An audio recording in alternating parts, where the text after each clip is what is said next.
Hi friends, இந்த video வந்து நம்ம என்ன பார்க்க போகிறோம் அப்படின்னு கேட்டிங்கன்னா, இப்போ வந்து நம்மளோட தமிழகத்தில் வந்து நம்மளோட விஜயோட சாதனை வந்து இப்போ வந்து முறியடிச்சுட்டு இப்போ வந்து நம்மளோட நம்பர் 1 இடத்துல வந்து நம்ம சிவகார்த்திகேயன் வந்து ரொம்ப பெரிய அதிர்ச்சி தகவலாக இருக்குது.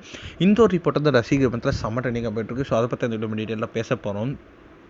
தமிழகத்தில் விஜயை வீழ்த்தி நம்பர் 1 ஆன சிவகார்த்திகேயன் இந்த ஒரு விஷயம் வந்து இப்போ வந்து இந்த வருஷத்தோடையும் மிகப்பெரிய ஒரு ஒரு சென்சேஷனல் நியூஸ் அப்படின்னு சொல்லலாம். ஸோ இந்த வருஷத்தோட ஒன் ஆஃப் த பெரிய பெரிய பிளாக் பஸ்டரான நம்மளோட சிவகார்த்திகேயன் அமரன் திரைப்படம் வந்து இயக்குனர் ராஜ்குமார் பெரியசாமி இயக்கத்தில் உருவான இந்த திரைப்படம் வந்து நம்மளோட கமலஹாசனோட ராஜ்கமல் நிறுவனம் தான் தயாரிச்சிருந்தாங்க. மேலும் வந்து இந்த திரைப்படத்தில் சாய் பல்லவி வந்து ஹீரோயினாக நடிச்சிருந்தாங்க. உண்மை சம்பவித்த மையமாக வைத்து இந்த திரைப்படம் கிட்டத்தட்ட உலக அளவில் வந்து 340 கோடிக்கு மேலே வசூல் செஞ்சு ரொம்ப பெரிய ஒரு சாதனை வந்து படைச்சிருந்துச்சு பாக்ஸ் ஆஃபீஸை.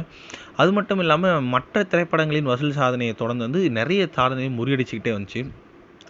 இதில் இப்போ வந்து தமிழ்நாட்டில் நம்ம தளபதி விஜயோட கோட் திரைப்படம் வந்து முக்கிய சாதனை வந்து முறியடிச்சிருக்கு அப்படின்ட்டு வந்து அந்த திரைப்படத்தை முறியடிச்சு இப்போ வந்து முதல் இடத்துல வந்து நம்ம சிவகார்த்திகேயன் அமரன் திரைப்படம் இருக்குது அப்படின்னு நியூஸ் கிடச்சிருக்குங்க. அதாவது கோட் திரைப்படம் தமிழகத்தில் 1,03,00,000 பேர் திரையரங்கில் பார்த்துருக்காங்க அப்படின்றது ஒரு அஃபிஷியல் நியூஸ் இருந்துச்சு. ஆனால் வந்து அமரன் திரைப்படத்தை வந்து 1,16,00,000 பேர் வந்து பார்த்துருக்காங்க அப்படின்றது இப்போ வந்து தியேட்டர் ஓனர்கள்கிட்ட வந்து அஃபிஷியலான ரிப்போர்ட் வந்திருக்குங்க. இப்போ வந்து அதன் அடிப்படையில் கோட் படத்தை விட நம்மளோட அமரன் திரைப்படம் வந்து இப்போ வந்து முதல் இடத்துக்கு போயிடுச்சு அப்படின்றது இப்போ தான் அஃபிஷியலான ரிப்போர்ட் ஒன்று வந்திருக்கு. இந்த ஒரு விஷயம் வந்து ரசிகர் மத்தியில் செம ட்ரெண்டிங்காகவே போயிட்டுருக்கு.